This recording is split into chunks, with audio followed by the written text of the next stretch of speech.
All right, hello runners and welcome to the United Airlines NYC half post-race recovery talk with our partners from the Hospital for Special Surgery. My name is Roberto Mange, coach here at New York Roadrunners, and with me today from HSS is Molly Frankenberger. She's a PT and DPT. Welcome, Molly. Hi, thank you for having me. Yeah, thank you for being here. So obviously it's race week. We have runners coming from all around the country, all around the world. We're super excited. We haven't had this race in 3 years, so there's a lot of nerves. We've been getting lots of questions about what should I wear, what should I eat, et cetera, et cetera. So everything is centered around before the race. But as we always say, recovery starts the minute you cross that finish line. We often call that the 14th mile. So again, today the topic conversation is talk about that post-race recovery. Some of us have to travel a long way back to our homes. Some of us are actually training for spring marathons like Boston coming up. So you want to make sure that you can execute a good race plan, but then also recover properly afterwards. So I'm going to field Molly a few questions. She's a pro here. So if you have any questions, shout outs, let us know where you're watching from. Is this your first half marathon? And again, any injury prevention questions, but specifically post-race recovery questions. So without further ado, Molly, I'll kick it off to you with the first one. What is the most important thing that runners should do once they cross that finish line in terms of recovery? Sure. So many runners start thinking about their next goal or their next race immediately when they cross the finish line, but recovery should really be a priority in order to maximize our training. So after you cross the finish line, you should really keep moving for 10 to 20 minutes after you cross the line. Keep moving through the corral. Movement helps the heart pump fresh blood and oxygen-rich blood through the rest of your body. I wouldn't sit down for at least 30 minutes after the race. Walk to the food tent, start refueling right away. Try to have just some simple carbohydrates. I always have bananas or a sports drink or something after the race. Continuing to move is important. If you sit down, you kind of run the risk of stiffening up and causing some muscle cramps. You could possibly tear a muscle or strain a muscle if you sit down immediately after the race. So keep moving. Later that day, perhaps elevate your legs for a couple minutes each. Try maybe some gentle foam rolling, even maybe compression stockings at the end of the day. Just keep them on maybe just above the knee. Keep them on till you go to bed that night just to prevent swelling and lactic acid buildup. Yeah, thank you for that. That's actually a very good point. We see it every year, primarily around the TCS New York City Marathon, where, and I've been guilty of it myself, runners cross that finish line and they've just run 13.1 miles or 26.2, and they are so tired. And our volunteers are there and we're encouraging them, but they're like, please just let me sit down for 1 second. And as you said, that 1 second could cause, a bit of carnage. So for those of you out there who don't know, on Sunday, once you cross the finish line and you cross the area where you'll be getting medals and heat sheets, we will have a bag from HSS, which in there there'll be something to drink, something to eat. So as Molly just mentioned, it's important to keep moving and keep eating. And as well as that, there'll be a recovery zone area from, again, Hospital for Special Surgery, where their PTs and doctors there will help stretch you, loosen you up. So you mentioned you have to keep moving. What would you say to somebody, because we often talk to them at that moment, to get them to get back up, because we don't want to scare them about torn muscles, but that is a very is a reality of it. So you want to keep moving to kind of lower your heart rate.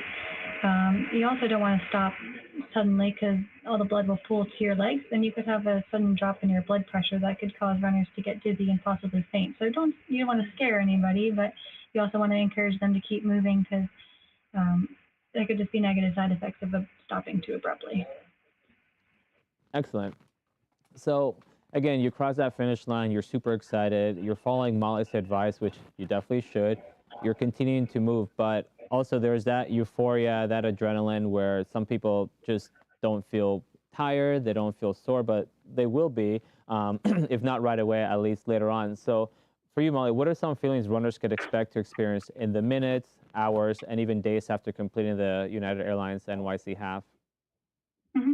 So that soreness that you feel after you run the race is called DOMS. It stands for delayed onset muscle soreness.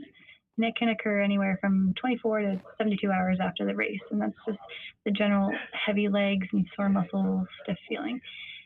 It can last up to 4 days. So you should take off some time from exercising until you you could feel completely better. Once the muscle soreness has subsided, you can start adding in some low impact activities such as biking or perhaps swimming or just a gentle walk. But you should expect to feel some soreness after this race, and I wouldn't start exercising again until that goes away. Yeah, and you raise an interesting point. You said, like walking or biking. So essentially, anything that's either low impact or no impact is what you would recommend as far as recovery to act. I guess we call it active recovery, but does it also count as cross training for those of us who are having maybe a goal race Yeah, in the following month? yeah. Any sort of light impact activity like yoga or Pilates or something that also emphasizes stretching would be a good idea as well. Yeah.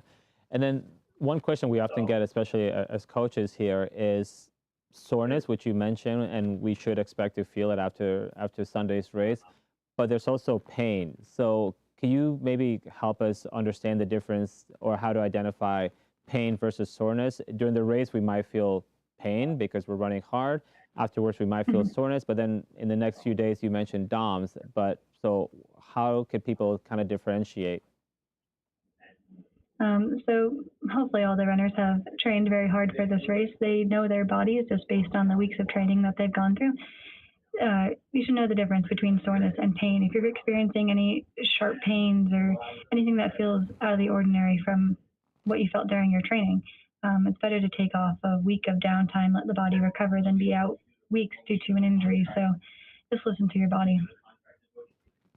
Excellent.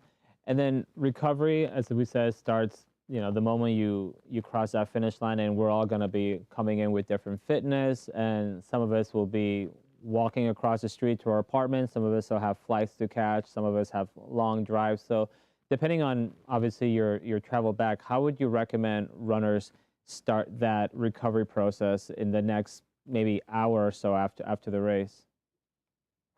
So later that afternoon, I would try to get out and go for a walk, maybe 3 walks a day for 10 to 15 minutes or so during the afternoon. I would recommend stretching after the race, just a simple quad stretch and a hamstring stretch and a calf stretch. The sustained static stretching after the race is a good idea just to lengthen the muscles to prevent any stiffening. Yeah. Um, Yoga or Pilates, I mentioned that would be a good kind of cross training exercise just to focus on mobility, active recovery. Great. Thank you for that. And then a sort of debatable hot topic is typically runners talk about hot and heat for prevention or injuries prevention versus cold, like Mhm. ice bath, putting ice. So where do you stand on that, and what should be done first, or is there an either or, like one should be done before the race and one should be done after, depending on how you feel? Can you maybe just um, unpack Sure. that a little bit for us? So the debate between hot and cold is ongoing. For the most part, do what feels best for you. The effects are going to be temporary, but in general, we ice after an injury to kind of cool down the inflammation. Cryotherapy can help kind of reduce that secondary phase of inflammation, and heat is going to help improve circulation, which in turn could reduce the muscle soreness too. So do whatever feels best for you, but immediately after the race, I generally recommend ice and then heating it maybe in the days after the race. And then we often have some runners who feel specific soreness, like in my quad and my calf, but then we also hear from runners who feel full body soreness. So we're talking shoulders, backs, things like that. So can you maybe Mhm. explain a little bit why a runner might feel full body soreness when they're technically only running with their legs? Running is a whole body activity. You're not just running with your legs. All the muscles in your shoulders and back are working as well. And you're pounding the pavement for 13.1 miles, so your whole body's going to feel it. General walking or foam rolling or even an ice bath where you can kind of submerge your whole legs might be an idea if you're experiencing whole body soreness. Right. And then as I mentioned at the top, there's a lot of runners who this is their focal race for the whole spring or this past winter. And then we have a lot of runners who are getting ready for spring marathons, either overseas or obviously Boston with being around the corner. So with recovery in mind, how would you recommend a runner approach this race and then post race with I know the race coming up, they might not want to take a whole week off because, they're getting ready to start their taper. So, Again, most importantly, is just to listen to your body. Everybody's going to require a different amount of time off after a half marathon. It depends on your experience level, how tough the race was, how hard mentally the race was. But generally, if you ran it in 90 minutes or less, maybe 2 to 4 days would be fine. But if you were out there for 2.5 hours, you may want to take a week off from running after this race is to recover both physically and mentally. excellent. Thank you. I think we have one or two questions coming in so far, so we'll kick it to that. Sure. All right. So, Laurence, how can you find the right balance between maintaining fitness and recovering from the race, especially after a long taper? So again, active recovery is going to be your key. Don't jump right back into speed work if you're still experiencing that delayed onset muscle soreness. Just do a light jog, perhaps less than 30 minutes. You won't lose any fitness by doing an active recovery or taking some time off after the half to recover. It's better to be, play it safe for a week or so and just do some easy runs rather than be out for a month because of an injury because you jump back into it too soon. Excellent. I like that piece of advice. It goes along with what I tend to say, which is it's best to be 10 miles undertrained than 1 mile overtrained. So thank you for that. Another question, I believe. Sammy, how can you differentiate between a muscle strain or tear and acute soreness after the race? So hopefully you're familiar with what soreness feels like. You should have felt soreness during your long runs, maybe after some speed work that you've done preparing up to this race. If it feels like if you can't walk on your leg, if it's difficult to take a step, if it's really hard to weight bear or put weight down through the muscle, then maybe it's something a little bit more severe than just soreness. Give it a few days, give it up to a week, and then if it doesn't improve or doesn't get better, perhaps go see a doctor about it. All right. And obviously, if you're in the city, come visit HSS, of course, right? Of course. Yeah, great. All right. Michelle is asking, any tips for running through IT band pain outside of the knee? It came out of nowhere, so there's no time to get it treated. I would make sure that you're doing a proper warm up. IT band, you should really work on hip mobility and maybe just foam rolling first to get some blood flow to the IT band before you get out there and run. I would focus on a solid warm up for this race if you don't have time for treatment before the half. All right. Thank you. And I guess as a follow-up for that, a lot of runners use KT tape, kinesiology tape, just because it's more readily available. I remember actually almost 20 years ago now when I was still running, it was more of a new technique. So can you speak about maybe to unpack what it is and how runners should utilize it? Because now anybody could buy it at a grocery store, at a drugstore, versus before it was mainly reserved for doctors and physical therapists. Yeah, KT tape is readily available, and it became really popularized in, I think, the Olympics when the beach volleyball players were wearing it. It's kind of up to you. Base it on how you feel. Don't put it on for the first time at the beginning of a race. I hope that you've tried training with it and tried to find a technique that works for you, but it's all kind of based on feel. It's just providing some feedback to the muscle. Great, I like that. You're making points for us that we typically make, which is nothing new on race day. So again, buy KT tape and try it out in the weeks before the race, or the days and weeks afterwards, but certainly not on race day. So sage advice there. Kind of switching gears a little bit, and again, if you have other questions out there, send in our way. We'll hopefully address them. But nutrition is a big part of training. What you have the week before, the night before, and the morning of. But then a lot of times runners focus on that a lot, but not so much on post-race recovery, post-race nutrition. So you kind of touched upon it a little bit earlier ago, but if you could kind of go into it, like what sort of foods they should eat and why. And I'll preface that with the fact that a lot of times we hear that I just crossed the finish line, I'm not hungry, I've been taking gels and drinking, so why should I start to eat and what? Immediately after the race, just try to get any kind of simple carbohydrates that you can. Your body may not feel like eating because all the blood flow has kind of been diverted from your digestive system to your muscles. So immediately after the race, you may not feel the need to eat, but it is still important to refuel right away. Um, Maybe in a couple hours after the race, you want to have a healthy meal with some protein and carbohydrates just to refuel your body. And then we often say there's like a 30-minute window when your body and your muscles, due to micro tears, is most optimized to receive that protein and kick off that recovery. I guess number one, how true is that, or how strict should we feel that? Because we don't want runners to think, oh, it's 31 minutes, I've missed the window, and now I should just wait till the evening.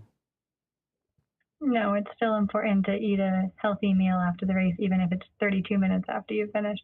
Or actually, just have something small. If it's still that short after the race, you just want to have a banana or a bagel or something at the post race tent. But having a meal a few hours later when you hopefully regain some of your appetite is important.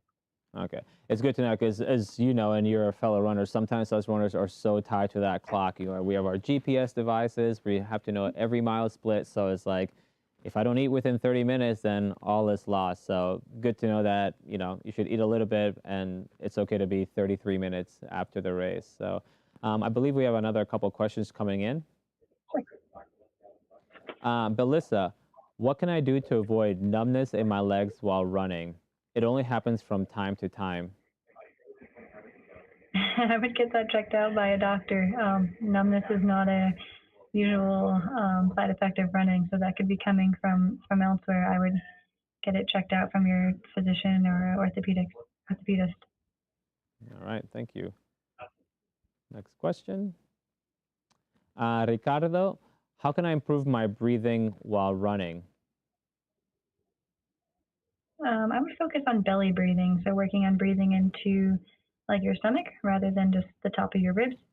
Um, Focus on breathing in through the nose, out through the mouth. I sometimes count my breaths. I'll inhale for 2 and exhale for 4 when I'm running. It probably depends on the pace that you're running and the speed that you're running, but always work on belly breathing. All right. Well, thank you very much, Molly. I think that's all the questions we have for today. A lot of our runners are super excited about the race, but like I said, you have to think about your next race. Your training and recovery starts the minute you cross that finish line. And I think, armed with the awesome advice that you provided us, we'll be setting our runners up for great success. And as I mentioned, when you cross that finish line, celebrate, and then look for our partners at Hospital for Special Surgery. They'll have a recovery area there as well. And then, of course, if you're in the city, you could stop by and visit them in the Upper East Side, correct? Correct. Yeah. All right. Well, thank you very much, Molly, for your time today, and we'll see you all next time. Thank you for having me. Good luck to everyone running.